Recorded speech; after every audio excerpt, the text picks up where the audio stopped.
গত দুদিনের বৃষ্টিতে আগরতলা শহরের আনাচে কানাচে প্রধান রাস্তায় যেভাবে ঢুকলো, যে এই ট্রিপল ইঞ্জিনের সরকারের সমস্ত ফানুস এতে ফেটে গেছে। যে 18তে এসে তৎকালীন মুখ্যমন্ত্রী বললেন আগামী বছর থেকে আর এক ফোঁটা জল দাঁড়াবে না, আমরা সুপার স্মার্ট সিটি করে ফেলছি। কিন্তু এই গত 7 বছরে আগরতলা শহর যেরকমভাবে পরিকল্পনা হয়েছে, লোকসংখ্যা বেড়েছে, এতে কিছু জল জমবে। আগেও জমতো, বামফ্রন্টের সময় জমতো না তা নয়, কিন্তু তখন তারা যেরকমভাবে দোষারোপ করতেন এবং এই সরকার আসার পর যেরকমভাবে তাদের দাবি, তারা যেভাবে গলার স্বর চড়িয়ে সাফল্য অর্জনের কথা নানাভাবে ফ্ল্যাক্স, পোস্টার, ডিসপ্লে বোর্ড দিয়ে প্রচার করতে শুরু করলো, ঠিক তার উল্টো।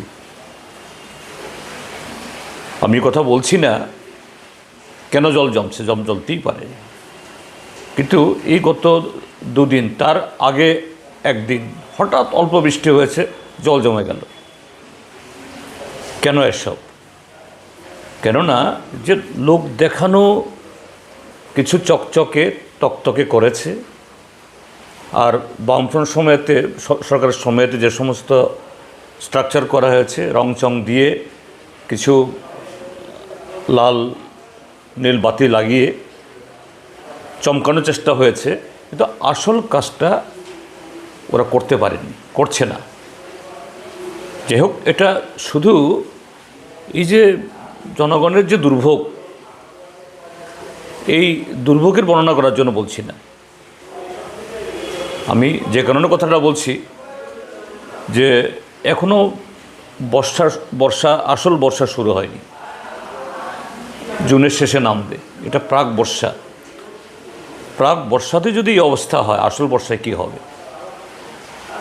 এখন দেখছি বহু রাস্তায় নতুন করে ড্রেনের কাজ ধরছে, মাটি খুঁড়ে কোথাও কাজ করার জন্য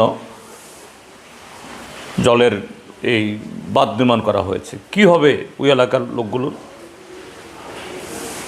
যাই হোক, যেগুলো ধরেছে দ্রুত শেষ করা দরকার, এবং তারা শত চেষ্টা করলেও এই বর্ষা নামার আগে এই জল যাওয়ার জন্য যে সমস্ত ড্রেন ব্লকড হয়ে আছে, এগুলি করতে পারবে, এটা অসম্ভব, হিউম্যানলি ইম্পসিবল। আমি বলছি না এগুলি করতে হবে, কিন্তু আমি বলবো পাম্পগুলো যেন চালু থাকে। আর যেভাবে এই ড্রেনগুলো এখন অনেক কাভার ড্রেন হয়েছে,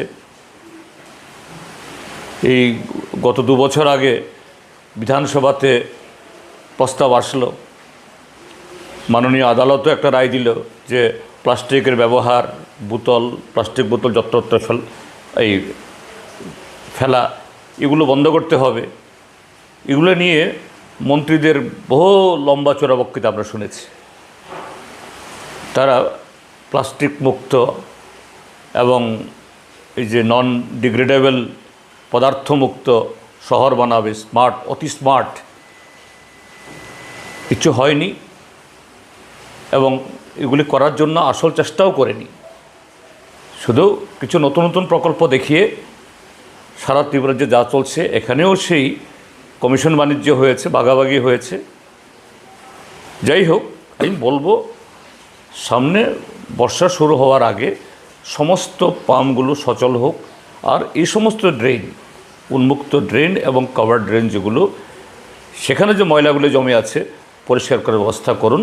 অন্তত আগরতলা শহরের নাগরিকরা এতে একটু কম সময়ে এই দুর্ভোগ থেকে অর্থাৎ কম সময় ভোগ করে দুর্ভোগ থেকে বাঁচবে। এই শহরের বা নাগরিকদের স্বাচ্ছন্দ্যে কিছু বাড়বে না।